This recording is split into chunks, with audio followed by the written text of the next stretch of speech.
Okay, this video is what is the future of genetic medicine or precision medicine, personalized medicine. And what I'm going to tell you here is, first of all, they want to sequence your genome to see what your genes are, what diseases are you at high risk for.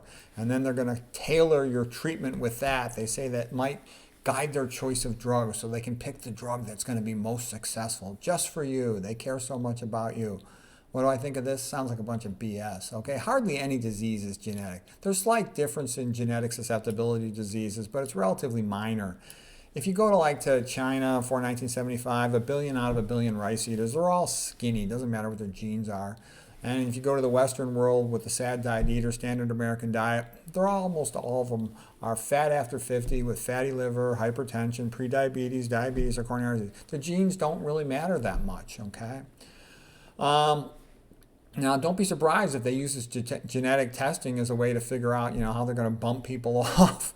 Okay, I don't see altruism and goodness in this. Okay, and then the next thing is if you look at like college biology courses, biochemistry textbooks, there's this tremendous overemphasis on DNA, genetic engineering, and all this stuff. And you say, well, why do they want to do this? Well, first of all, it's going to be profitable. Once you test the genome, there's going to be a whole bunch of incidentalomas, areas of uncertain significance. So then they're going to have to do follow-up testing to check for that. Oh, you might be at risk for heart disease. Check your cholesterol, blah, blah, blah. Okay, we already know if you eat the SAD diet, you're at risk for heart disease. So it's going to generate, anytime you do some type of screening test, there's always a whole bunch of follow-up testing opportunities that they can make money off of you. The other thing I think is that a lot of these billionaires, they want to declare themselves to be GODS, and I think what's really going on is they want to clone themselves. They got to, first of all, experiment on the proles, figure out how to do it successfully. And then they're going to try to clone themselves. I mean, why wouldn't they? Okay. They're going to clone themselves perhaps for spare parts in case they need a future kidney transplant. They can clone, what they're going to want. They're going to want letter E and letter X, slaves. Okay. There's a dating coach. He's pretty good. His name is Rich Cooper. And here's what he says. He says, women care about a man's future, meaning his earning potential. Men care about a woman's past. I mean, if a woman's real promiscuous, that means she's more likely to cheat on you. She's more likely to have a sexually transmitted disease. She's more likely to divorce you. She's more likely to, cuckold you and you'll raise somebody else's kid. So she's very high risk for the man.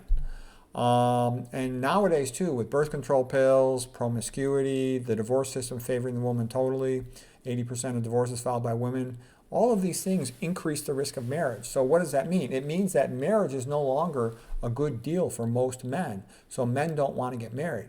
But for women, getting married is a great deal, okay? Like I said, the best chance a woman has to make a lot of money is to marry financially well. That's just an obvious fact. I don't care if she's got a medical degree, the same thing for her too. Look at my wife, okay, my ex-wife.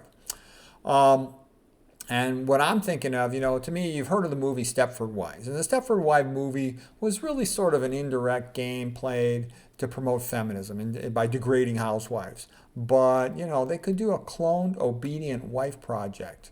And they could do something like, have the girls only exposed to men that are potent, that would just be their fathers and brothers until 18 years old. So they're all going to be virgins.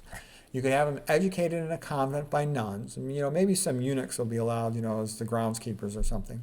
Then at 18 years old, for all the virgins, there could be a debutante dance, some speed dating ritual of some sort. Then they could all be married off. They'd be the most highly valued women on the planet. So there might be some future for this genetic stuff, but I don't think it's going to do much for healthcare.